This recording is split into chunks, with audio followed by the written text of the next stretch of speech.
ಪ್ರಕೃತಿಯೇ ನಿಮ್ಮ ಕೈಯಲ್ಲಿ. ನೆಲಮಂಗಲದಿಂದ ಕೇವಲ 45 ನಿಮಿಷ ಡ್ರೈವ್. ನಗರ ಮಾಯವಾಗುತ್ತೆ, ಪ್ರಕೃತಿ ಶುರುವಾಗುತ್ತೆ. ಕುಣಿಗಲ್ನಲ್ಲಿ ನಿಮ್ಮದೇ ಸ್ವಂತ ಕೃಷಿ ಭೂಮಿ. Max estate presents Max terra hill manage farm land. ನಿಮ್ಗೆ 0 ಸ್ಟ್ರೆಸ್, 100% ಪೀಸ್. ಸೆಪ್ಟೆಂಬರ್ 13 ಮತ್ತು 14 ಲಾಂಚ್. ಹೆಚ್ಚಿನ ಮಾಹಿತಿಗೆ ಡಿಸ್ಕ್ರಿಪ್ಷನ್ ಹಾಗೂ ಪಿನ್ ಕಾಮೆಂಟ್ ಚೆಕ್ ಮಾಡಿ.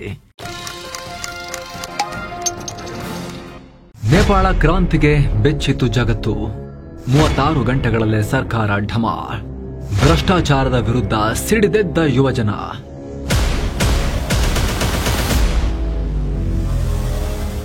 ಭ್ರಷ್ಟಾಚಾರ ನಿಲ್ಲಿಸ್ತೀರಾ ಇಲ್ಲ ಅನುಭವಿಸ್ತೀರಾ? ದೌರ್ಜನ್ಯ ಮಾಡೋದನ್ನ ನಿಲ್ಲಿಸ್ತೀರಾ ಇಲ್ಲ ನಿಮ್ ಜೀವನ ತೆಗಿತೀವಿ? ಈ ರೀತಿ ಕಂಡೀಷನ್ ಹಾಕಿದ್ರು. ಇಷ್ಟೇ ಆಪ್ಷನ್ ಕೊಟ್ಟಿದ್ದು ನೇಪಾಳದ ಹುಡುಗರು, ಚಿಕ್ಕ ವಯಸ್ಸಿನ ಯಂಗ್ಸ್ಟರ್ಗಳು, ಜೆನ್ಜಿಗಳು, 20-22 ವರ್ಷದ ಹುಡುಗರು. ಅಲ್ಲಿನ ಆಡಳಿತಕ್ಕೆ, ಅಲ್ಲಿನ ಪವರ್ಫುಲ್ ವ್ಯಕ್ತಿಗಳಿಗೆ, ನಾವು ಪವರ್ಫುಲ್ ಪೊಸಿಷನ್ ಅಲ್ಲಿರೋದು, ನಾನು PM, ನಾನು ಮಿನಿಸ್ಟರ್ ಅಂತ ದೊಡ್ಡ ಜನಗಳ ತರ ಓಡಾಡ್ತಿದ್ರು ಇವರು. ಜನ ರೊಚ್ಚಿಗೆದ್ದು ಯಾವ ಸೀಮೆ ಪುಟ್ಗೋಸಿ ನೀನು ಪವರ್ಫುಲ್, ನಮ್ಮಿಂದ ಈ ದೇಶ ನಮ್ದು ಅಂತ ಹೇಳಿ ರೊಚ್ಚಿಗೆದ್ದು ಅವ್ರನ್ನ ಅಟ್ಟಾಡಿಸ್ಕೊಂಡು ಹೊಡ್ತಿದ್ದಾರೆ. ಮಿನಿಸ್ಟರ್ಗಳನ್ನ ಒಬ್ಬ ಅಂತೂ ಹಾರಿ ಕಿಕ್ ಮಾಡಿದ್ದಾನೆ. ಒಬ್ಬ ಮಿನಿಸ್ಟರ್ ರೋಡಲ್ಲಿ ಅಷ್ಟು ದೂರ ಹೋಗ್ಬಿಟ್ಟಿದ್ದಾನೆ ಮಿನಿಸ್ಟರ್, ಫುಟ್ಬಾಲ್ಗಿಂತ ಕಡೆಯಾಗೆ. ಸೊ ನೇಪಾಳದ ಜೆನ್ಜಿ ದಂಗೆ ಇದು ಯಶಸ್ವಿಯಾಗಿದ್ದ ತಡ ಜಗತ್ತಿನಾದ್ಯಂತ ಈ ಕಿಡಿ ಹತ್ಕೊಳ್ತಾ ಇದೆ. ಬಿಸಿ ರಕ್ತದ ಹುಡುಗರು 36 ಗಂಟೆಗಳಲ್ಲೇ ಸರ್ಕಾರ ಕಿತ್ತು ಬಿಸಾಕಿದ ನಂತರ ಸೇನೆ ಕೈಯಲ್ಲಿ, ಅಂತ ಪವರ್ಫುಲ್ ಗೋರ್ಖಾ ಸೇನೆ ಕೈಯಲ್ಲಿ, ಆಮೇಲೆ ಪೊಲೀಸರ ಕೈಯಲ್ಲಿ ಏನೂ ಮಾಡ್ಲಿಕ್ಕಾಗ್ಲಿಲ್ಲ. ಗಂಡಲ್ಲಿ ಗುಂಡಿಗೆ ಆದೇಶ ಕೊಟ್ಟು ಬ್ಯಾಕ್ ಟು ಬ್ಯಾಕ್ ಫೈರಿಂಗ್ ಮಾಡಿ ಈ ಚಿಕ್ಕ ವಯಸ್ಸಿನ ಹುಡುಗರ ಪ್ರಾಣ ತೆಗೆದ್ರು ಕೂಡ, 20ಕ್ಕೂ ಅಧಿಕ ಹುಡುಗರು ಬಲಿಯಾದರೂ ಕೂಡ ಕೇರೇ ಮಾಡಲಿಲ್ಲ. ಉಳಿದವ್ರು ಹೆದರಿ ಓಡ್ ಹೋಗ್ಲಿಲ್ಲ. ಅಟ್ಟಾಡಿಸಿ ಹೊಡೆದು ಕೆಡವೋ ತನಕ ಪಾರ್ಲಿಮೆಂಟ್ಗೆ, ರಾಷ್ಟ್ರಪತಿ ಭವನಕ್ಕೆ, ಪ್ರಧಾನಿ ಮನೆಗೆ, ಮಾಜಿ ಪ್ರಧಾನಿ ಮನೆಗೆ, ಮಿನಿಸ್ಟರ್ ಮನೆಗೆ ಬೆಂಕಿ ಇಡೋ ತನಕ ಅವರು ಸುಟ್ಟು ಹಾಕೋ ತನಕ ಸುಮ್ಮನಾಗಲಿಲ್ಲ. ಇಡೀ ಜಗತ್ತು ಬೆರಗು ಗಣ್ಣಿನಿಂದ ನೇಪಾಳದ ಕಡೆಗೆ ನೋಡ್ತಾ ಇದೆ. ಭ್ರಷ್ಟರ ಎದೆಯಲ್ಲಿ ಜಗತ್ತಿನಾದ್ಯಂತ ಒಂದ್ಸಲಿ ಗಡ ಗಡ ಗಡ ಅಂತ ನಡುಕ ಹುಟ್ಟಿರುತ್ತೀಗ. ಭಾರತದಲ್ಲಂತೂ ತೀವ್ರ ಚರ್ಚೆಗೆ ಕಾರಣ ಆಗಿದೆ. ಸಿರಿಯಾದಲ್ಲೂ ದಂಗೆಯಾಯಿತು, ಲಂಕಾದಲ್ಲೂ ದಂಗೆಯಾಯಿತು, ಬಾಂಗ್ಲಾದಲ್ಲೂ ದಂಗೆ ಆಯಿತು. ಆದ್ರೆ ಅದ್ಯಾವ ದಂಗೆಗಳು ಹಚ್ಚದ ಕಿಚ್ಚನ್ನ ಈ ನೇಪಾಳದ ಹುಡುಗರ ದಂಗೆ ಜಗತ್ತಿನಲ್ಲೇ ಹಚ್ಚಿದೆ. ನಮ್ಮ ದೇಶದಲ್ಲೂ ಚರ್ಚೆ ಆಗೋ ರೀತಿ ಮಾಡಿದೆ. ಹುಡುಗರೇ ಸೇರಿ, ಚಿಕ್ಕ ವಯಸ್ಸಿನ ಹುಡುಗರು, ಗೊತ್ತಾಗಲ್ಲ ಪೋಗುರಿಗಳು ಅಂತ ಹೇಳಿ ಈ ವಯೋವೃದ್ಧರು ಟೀಕೆ ಮಾಡೋ ಈ ಹುಡುಗರೇ ಸೇರಿ ಸರ್ಕಾರವನ್ನ ಕೆಡವಿ ಹಾಕಿದ್ದಾರೆ. ಸಾವಿಗೂ ಡೋಂಟ್ ಕೇರ್ ಅಂತ ಪ್ರತಿಭಟನೆ ಮಾಡಿದ್ದಾರೆ. ಇದೀಗ ಒಂದು ಅಧ್ಯಯನದ ವಿಚಾರ ಆಗಿ ಹೋಗಿದೆ, ಸ್ಟಡಿ ಟಾಪಿಕ್ ಆಗಿ ಹೋಗಿದೆ. ನೇಪಾಳದ ಈ ಕ್ರಾಂತಿ ಪ್ರಜಾಪ್ರಭುತ್ವಕ್ಕಾಗಿ ನಡೆದ ಹೊಸ ಹೋರಾಟ, ಶುದ್ಧ ಪ್ರಜಾಪ್ರಭುತ್ವದ ಹೊಸ ಮಾದರಿ ಅಂತ ಬಣ್ಣಿಸಲಾಗ್ತಿದೆ. ಭಾರತದ ಊರೂರಿನಲ್ಲೂ ಕೂಡ ನೇಪಾಳದ ಘಟನೆ ಚರ್ಚೆಯಾಗ್ತಿದೆ. ಹಾಗಿದ್ರೆ ನೇಪಾಳದ ಕ್ರಾಂತಿ ಜಗತ್ತಿಗೆ ಹೇಳಿಕೊಟ್ಟ ಪಾಠ ಏನು? ಭಾರತದಲ್ಲೂ ಅಲ್ಲಲ್ಲ ಸೇರ್ಕೊಂಡಿರೋ ಭ್ರಷ್ಟ ರಾಜಕಾರಣಿಗಳು, ಭ್ರಷ್ಟ ಅಧಿಕಾರಿಗಳಿಗೆ ಇದೊಂಥರ ವಾರ್ನಿಂಗ್ ಅಂತ ಎಲ್ಲರೂ ಚರ್ಚೆ ಮಾಡ್ತಿರೋದು ಯಾಕೆ? ಈ ಯುವಕರು ವಿಶ್ವದ ಎಲ್ಲ ಪ್ರಜಾಪ್ರಭುತ್ವ ರಾಷ್ಟ್ರಗಳಿಗೆ ಹೊಸ ಟ್ರೆಂಡ್ ಸೆಟ್ ಮಾಡ್ತಾ ಇದ್ದಾರಾ? ಬನ್ನಿ ಸ್ನೇಹಿತರೆ, ಇದು ಎಲ್ಲವನ್ನ ಈ ವರದಿಯಲ್ಲಿ ಡಿಸ್ಕಸ್ ಮಾಡ್ತಾ ಹೋಗೋಣ. ಕಡೆ ತನಕ ಮಿಸ್ ಮಾಡಿದೆ ನೋಡಿ. 36 ಗಂಟೆಯಲ್ಲೇ ಸರ್ಕಾರ ಢಮಾರ್. ವಿಶ್ವ ಇತಿಹಾಸದಲ್ಲಿ ನೇಪಾಳ ಕ್ರಾಂತಿಗೆ ಸ್ಥಾನ. ಸ್ನೇಹಿತರೆ, ಸೆಪ್ಟೆಂಬರ್ 7ನೇ ತಾರೀಕು ಕೂಡ ನೇಪಾಳದಲ್ಲಿ ಮುಂದಿನ 2 ದಿನಗಳಲ್ಲಿ ಕ್ರಾಂತಿ ಆಗುತ್ತೆ ಅಂತ ಯಾರೂ ಭ್ರಾಂತಿಯಲ್ಲೇ ಇರಲಿಲ್ಲ. ಆದ್ರೆ ಸೋಷಿಯಲ್ ಮೀಡಿಯಾ ಬ್ಯಾನ್ ನ ನೆಪವೊಡ್ಡಿ ಶುರುವಾದ ಈ ಪ್ರತಿಭಟನೆ ಸರ್ಕಾರವನ್ನ ಉರುಳಿಸುವ ಮಟ್ಟಕ್ಕೆ ಹೋಯಿತು. ಹೊಸ ಇತಿಹಾಸವನ್ನ ರಚಿಸಿದೆ. ನೇಪಾಳ ಯುವಕರು ಹೇಳ್ತಿರೋದಿಷ್ಟೇ, ಸಮಸ್ಯೆ ಪರಿಹಾರ ಮಾಡಬೇಕು ಅಂತ ನಾವು ಸೆಟಪ್ ಮಾಡಿ ವೋಟ್ ಹಾಕಿ ಕಳಿಸಿದವರು ಸಮಸ್ಯೆಗಳಾಗಿ ನಮಗೆ ಕಾಟ ಕೊಟ್ರೆ ನಾವು ಅವ್ರನ್ನ ಕಿತ್ತು ಒಗಿಲಿಕ್ಕೆ ದಂಗೆ ಮಾಡದೆ ಇನ್ನೇನ್ ಮಾಡಬೇಕು ಅನ್ನೋ ಕೇಳ್ತಿದ್ದಾರೆ. ಸಾರ್ವಜನಿಕ ಆಸ್ತಿ ಪಾಸ್ತಿ ನಾಶ ಮಾಡಿದ್ರಲ್ವಾ? ಯಾರು ಸಾರ್ವಜನಿಕರು? ನಾವೇ ಸಾರ್ವಜನಿಕರು. ನಮ್ದದು, ನಿಮ್ಮ ಅಪ್ಪಂದಲ್ಲ ಅಂತ ಯುವಕರು ಹೇಳ್ತಿದ್ದಾರೆ. ಪ್ರಜಾಪ್ರಭುತ್ವ ನಿಮ್ಮ ಸ್ವತ್ತಲ್ಲ, ಅದು ಜನರದ್ದು ಅಂತ ಹೇಳ್ತಿದ್ದಾರೆ. ಪ್ರಜೆಗಳಿಗಾಗಿ ಇರೋದು. ಆದ್ರೆ 2 ದಶಕಗಳಿಂದ ನೇಪಾಳದ ಪ್ರಜಾಪ್ರಭುತ್ವವನ್ನ, ಅಥವಾ ಈ ಸೋಕಾಲ್ಡ್ ಪ್ರಜಾಪ್ರಭುತ್ವವನ್ನ ಕಮ್ಯುನಿಸ್ಟರು ಹೈಜಾಕ್ ಮಾಡಿದ್ರು. ಅವರು ಮಾತ್ರ ಲಾಭ ಪಡಿತಾ ಇದ್ದಾರೆ. ಹೆಸರಿಗೆ ಮಾತ್ರ ಕಮ್ಯುನಿಸಂ, ಆದ್ರೆ ವೈಭೋಗದ ಜೀವನ ನಡೆಸಿಕೊಂಡು ಅವರು ಅವರ ವಂಶವನ್ನ ಉದ್ಧಾರ ಮಾಡಿಕೊಂಡು, ಅವ್ರ ಫ್ಯಾಮಿಲಿಯವರು ನೆಪೋಟಿಸಂ ಮಾಡಿಕೊಂಡು ಅವರು ಹೊಸ ಎಲೀಟ್ಗಳಾಗ್ಬಿಟ್ಟಿದ್ದಾರೆ. ನಾವು ನಿಂತಿರೋದು ನೇಪಾಳದ ವಿರುದ್ಧ ಅಲ್ಲ, ಈ ಭ್ರಷ್ಟರ ವಿರುದ್ಧ ಅಂತ ಕೂಗ್ತಾ ಇದ್ದಾರೆ ನೇಪಾಳದ ಹುಡುಗರು. ಹೀಗಾಗಿ ನೇಪಾಳ ದಂಗೆಯನ್ನ ಜಗತ್ತು ಭ್ರಷ್ಟಾಚಾರದ ವಿರುದ್ಧ ನಡೆದ ಅತಿದೊಡ್ಡ ಕ್ಷಿಪ್ರ ಕ್ರಾಂತಿ, ನಾಗರಿಕ ಕ್ಷಿಪ್ರ ಕ್ರಾಂತಿ ಅಂತ ಬಣ್ಣಿಸ್ತಾ ಇದೆ. ಅಶುದ್ಧ ಪ್ರಜಾಪ್ರಭುತ್ವ ವರ್ಸಸ್ ಶುದ್ಧ ಪ್ರಜಾಪ್ರಭುತ್ವ. ನೇಪಾಳದ ಈ ಜೆನ್ಜಿ ದಂಗೆ ಪ್ರಜಾಪ್ರಭುತ್ವ ರಾಷ್ಟ್ರಗಳಿಗೆ, ಅದನ್ನ ರೂಲ್ ಮಾಡ್ತಿರೋ ಹಳೆಯ ಕಾಲದ ಪೊಲಿಟಿಷಿಯನ್ಗಳಿಗೆ ಹೊಸ ಸಂದೇಶವನ್ನ ರವಾನಿಸಿದೆ. ವಯಸ್ಸಾದವರು ರೂಲ್ ಮಾಡಬಾರ್ದು ಅಂತಲ್ಲ, ಹಾಗೇನಿಲ್ಲ. ಆದರೆ ಅವರು ರಿಯಾಲಿಟಿಯನ್ನು ಅರ್ಥ ಮಾಡ್ಕೋಬೇಕು. ಈಗಿನ ಜನ್ರೇಷನ್ ಜೊತೆಗೆ ಕನೆಕ್ಟೆಡ್ ಆಗಿರಬೇಕು. ಈಗಿನ ಜನ್ರೇಷನ್ ಏನು ಫೀಲ್ ಮಾಡ್ತಿದೆ, ಅವರ ಎದೆಗೆ ಕಿವಿ ಕೊಟ್ಟು ಆ ಬಡಿತವನ್ನು ಕೇಳಿಸ್ಕೊಳ್ಳುವಷ್ಟು ಸಮಾಧಾನ ಇರಬೇಕು. Age is not A problem. ಆದರೆ ಸ್ನೇಹಿತರೆ, ಕನೆಕ್ಟೆಡ್ ಆಗಿ ಇದಾರಾ ಇಲ್ವಾ ಅನ್ನೋದು ತುಂಬಾ ಇಂಪಾರ್ಟೆಂಟ್. ಈ ಹಿಂದೆಲ್ಲ ಸರ್ವಾಧಿಕಾರಿಗಳ ವಿರುದ್ಧ ಹೋರಾಟ ನಡೀತಾ ಇತ್ತು. ಪ್ರಜಾಪ್ರಭುತ್ವ ಸ್ಥಾಪಿಸೋದು ಅಲ್ಲಿ ಅಲ್ಟಿಮೇಟ್ ಗುರಿಯಾಗಿತ್ತು. ಆದ್ರೀಗ ಪ್ರಜಾಪ್ರಭುತ್ವದಲ್ಲೇ ಶುದ್ಧ ಪ್ರಜಾಪ್ರಭುತ್ವಕ್ಕೆ ನೇಪಾಳದ ಹುಡುಗರು ಹೋರಾಟ ಮಾಡಿ ಅದನ್ನ ಕೆಡುವಲ್ಲೇ ಯಶಸ್ವಿಯಾಗಿದ್ದಾರೆ. ಶುದ್ಧ ಪ್ರಜಾಪ್ರಭುತ್ವ ಬರುತ್ತಾ ಅದು ನೋಡಬೇಕು. ಆದ್ರೆ ಪ್ರಜಾಪ್ರಭುತ್ವದ ಹೆಸರಲ್ಲಿ ನಿಯೋ ಎಲೀಟ್ಸ್ಗಳು ಕ್ರಿಯೇಟ್ ಆದ್ರೆ, ಹೊಸ ಈ ರೂಲಿಂಗ್ ಕ್ಲಾಸ್ ಕ್ರಿಯೇಟ್ ಆಗಿಬಿಟ್ರೆ, ಅವರು ಅವ್ರ ಮಕ್ಕಳು ಮಾತ್ರ ರಾಜರಂತೆ ವಂಶವಾದ ಮಾಡ್ತಾ ಸಮಾಜವಾದದ ಹೆಸರಲ್ಲಿ ವಂಶಗಳನ್ನ ಸಾಕೊಂಡು ಬೆಳೆಸ್ತಾ ಹೋದ್ರೆ ಈಗಿನ ಜನರೇಷನ್ ಸಹಿಸೋದಿಲ್ಲ. KGF ಸಿನಿಮಾದಲ್ಲಿ ರಾಕಿ ಬಾಯ್ ಡೈಲಾಗ್ ಇದೆಯಲ್ಲ, ನಾನು ಆಳ್ತಾ ಇರ್ತೀನಿ, ನೀವೆಲ್ಲ ಗೆಣಸು ಕೇಳ್ತಾ ಇರಿ ಅಂತ ಹೇಳಿ, ಆ ಥರದೇನೋ ಇರಬೇಕು. ಸೊ ಜೆನ್ಸಿಗಳು ಹೇಳ್ತಿದ್ದಾರೆ, ನೀವು ಆಳ್ತಾ ಇರ್ತೀರಿ, ನಾವು ಗೆಣಸು ಕೇಳ್ತಾ ಇರ್ತೀವಿ. ಹಂಗಾಗಲ್ಲ, ನಿಮ್ಮನ್ನು ಕಳಿಸ್ತೀವಿ ಗೆಣಸು ಕೀಳಕ್ಕೆ ಅಂತ ಹೇಳಿ ಕಳಿಸಿದ್ದಾರೆ. ಈಗ ಕದ್ದು ಕೂತಿದ್ದಾರೆ, ಎಲ್ಲ ಓಡು ಹೋಗ್ಬಿಟ್ಟಿದ್ದಾರೆ.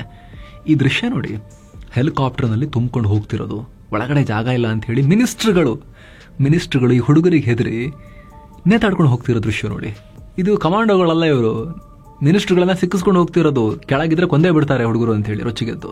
ಸ್ನೇಹಿತರೆ, ನೇಪಾಳದಲ್ಲಿ 2008ರಿಂದ ಕಮ್ಯುನಿಸ್ಟರ ಅಬ್ಬರ ಶುರುವಾಯಿತು. ಹೆಚ್ಚಿನ ಕಾಲ ಅವರೇ ರೂಲ್ ಮಾಡಿದ್ರು. ಎಲ್ಲಾ ತುಂಡು ಸರ್ಕಾರಗಳು ಜಾಸ್ತಿ ಬಾಳಲ್ಲ, ಪದೇ ಪದೇ PM ಚೇಂಜ್ ಆದರೂ ಕೂಡ ಓವರ್ ಆಲ್ ಟೈಮ್ ಟೋಟಲ್ ಮಾಡಿ ನೋಡಿದಾಗ ಅವ್ರು ಜಾಸ್ತಿ ಆಳಿದ್ದಾರೆ. ಎಲ್ಲರಿಗೂ ಸಮಪಾಲು ಸಮಬಾಳು, ಕಮ್ಯುನಿಸಂ, ನಾವು ಮಾಜಿ ನಕ್ಸಲರು, ಕಾಡಲ್ಲಿ ನಕ್ಸಲಿಸಂ ಮಾಡ್ತಿದ್ವಿ ನಾವು, ಈಗ ನಾವು ಅಧಿಕಾರಕ್ಕೆ ಬಂದಿದ್ದೀವಿ, ಜನರ ಆಳ್ವಿಕೆ ಬಂತು ಅಂತ ಭರವಸೆ ಕೊಟ್ಟಿದ್ರು ಇವರು. ಆದರೆ ಇವ್ರು ಮಾಡಿದ್ದೇ ಬೇರೆ.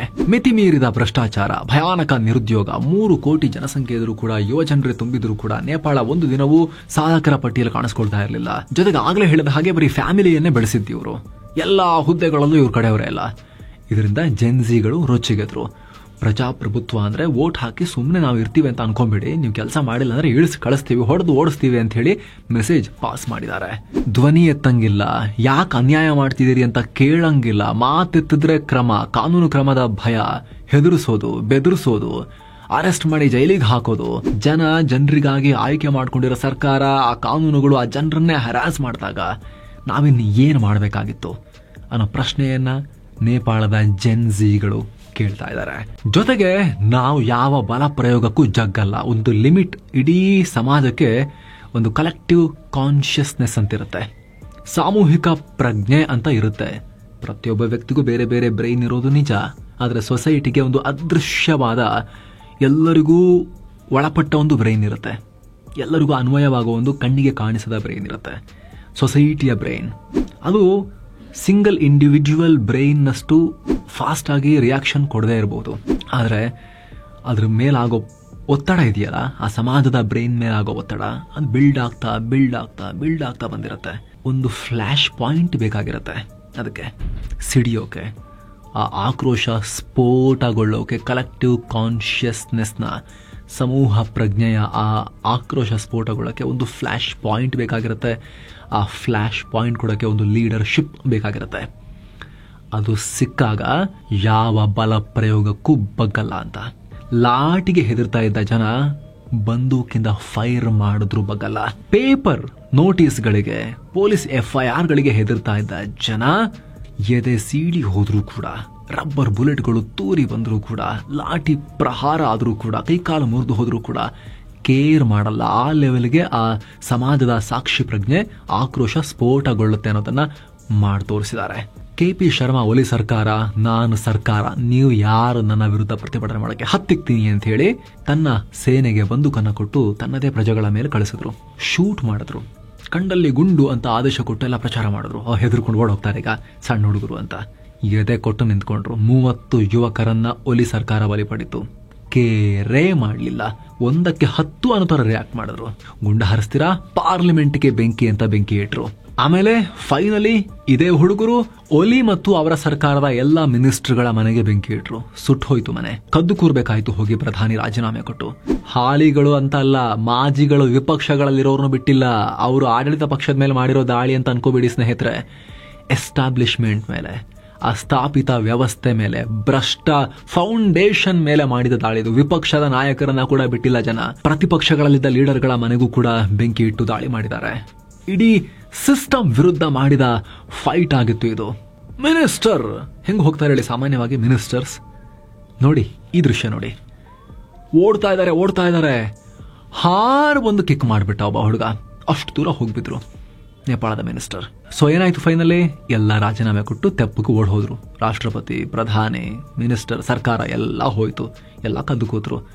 ಸೇನೆನೂ ಸುಮ್ಮನಾಯ್ತು. ಲಾಸ್ಟಿಗೆ ಜೆನ್ಜಿಗಳು ಗೆದ್ರು, ಈ ಹುಡುಗರು ಗೆದ್ರು. ಆ ಸ್ಥಾಪಿತ ವ್ಯವಸ್ಥೆ ಬಿದ್ದು ಹೋಯ್ತು. ಉದುರಿ ಈ ಕಟ್ಟಡ, ಆ ಸ್ಥಾಪಿತ ವ್ಯವಸ್ಥೆಯ ಕಟ್ಟಡ ಇತ್ತಲ್ಲ, ಸೌಧ ಅವ್ರು ಕಟ್ಕೊಂಡಿದ್ದು, establishment, so called establishment gone. ಎಲ್ಲವನ್ನ ಕಿತ್ತು ಬಿಸಾಕಿದ್ದಾರೆ ಈಗ. ಜೊತೆಗೆ ಇಲ್ಲಿ ಯಾವುದೇ ಸಿನಿಮಾ ಸ್ಟಾರ್ ಬಂದೋ ಯಾವುದೋ ಕ್ರಾಂತಿಕಾರಿನೋ ಬಂದು ಬನ್ನಿ ಗಲಾಟೆ ಮಾಡೋಣ ಅಂತ ಕರೆ ಕೊಟ್ಟಿಲ್ಲ.